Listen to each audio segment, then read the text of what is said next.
Some people have been bullied. Some people are just stressed out. Some people are insecure. Some people are fat and overweight. I call myself fat because I was fat.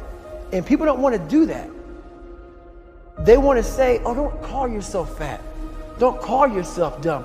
If you're not real and raw with who the f you are, nothing's going to change. And in this nice new world that we live in, we want to hear, you're just a little big. No, man, you might be fat. We surround ourselves around people that make us feel great. They tell us what we want to hear. The second we put ourselves amongst the uncommon people, we don't like that feeling. That challenging feeling of that person waking up at 3:30 in the morning and say, hey, put your shit on, we're going for a run. We like that person who says, hey, you know what, man, I don't feel good today, man. And they say, oh, it's okay, brother. We don't want that motherfuckers like this. Hey, man, no, bro, get your shit on, man. Stop being a punk. This is all about the quitting mind. So what's the quitting mind? So let's say it's day one of a job interview. We all know what it feels like. You have your clothes laid out. You got your food ready to go in the morning. You've been preparing for weeks and weeks and weeks. You show up and you bring your best self. You get the job. Merry Christmas. All right. After a couple months, you start showing up to work a little later. You don't look as good. Your clothes aren't laid out. Your breakfast isn't ready. Your mind's getting softer. We do that everything in life. When New Year's coming up, guess what? Don't have a fucking quitting mind. Repetition every day. Stay hard. I believe that most human beings are only living at about 40% of their capability. The mind has a governor, like a car. If you're driving a car and the car has a governor on it, the car may say 130 miles an hour, but the governor's set for 91. The car wants to go. The car wants to go, but that factory said, we're not going past 91. We have a factory, a nice governor in our brain, and it's a survival mechanism. It protects us from pain and suffering. At all times of your life, the mind has a tactical advantage over you. Why is that? It knows what you're afraid of. It knows your insecurities. It knows your deep, dark lies. And it starts to push you away from that. It pushes you in a direction that is comfortable. The mind controls everything. You get to 40%, your brain says, we're done. Let's roll, man. This is starting to get painful. This is uncomfortable. So you sit down.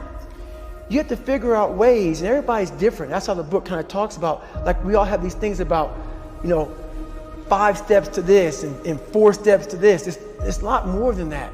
That's all bullshit. It's a practice that you have to, it's a habit. So if you know that at 40% I'm feeling pain. At 40% I'm feeling pain. That's where the 40% rule kicks in. Now it starts. Okay, I'm feeling pain. My mind's saying all to me. It's saying get out of here, run, flee. The fight or flight kicks in. Okay, we're done. We're not good enough. It starts telling you all these things. You start to believe it because the mind controls all. This is the time where you have to gain control back of your mind. It's okay. Let me see if I can go 45%. And once you start giving yourself more and more hope and start realizing, okay, the mind starts to be, okay, what are you doing? We're supposed to be going right and you're going left. You start then controlling your mind. Start finding more in yourself. And then it goes from 40% to a lot further than that. But that's the start of it though. Get to the spot where your mind is saying stop. Wherever that is, you gotta get there first. And then that's when that starts to work for you. You gotta control yourself in that moment. Well, it's that time of year again, we start to feel real happy. Why? Because we're not going to work. If you believe in Santa Claus and you celebrate Christmas, you're looking forward to Santa Claus coming down the chimney, giving you some presents. It's a real good time of year. So in that good time of year, we start to feel real good about ourselves. Start to feel great.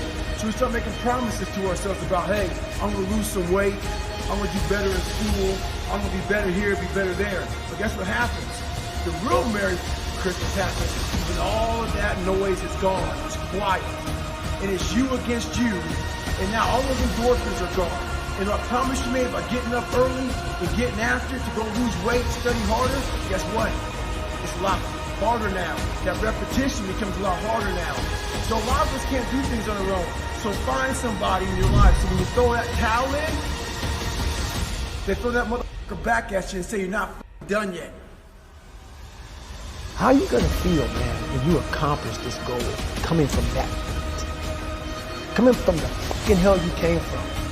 A lot of people start from a good starting point. They have a good foundation. What if you can surpass all of these motherfuckers? What if everybody who was way up here started up here, and you started with no legs. You had to grow the legs to even start walking, and then crawling, and then running, and then you start passing people with all this given to them. This might be exactly what I need. The darkness is exactly what I need. It's how you look at your situation.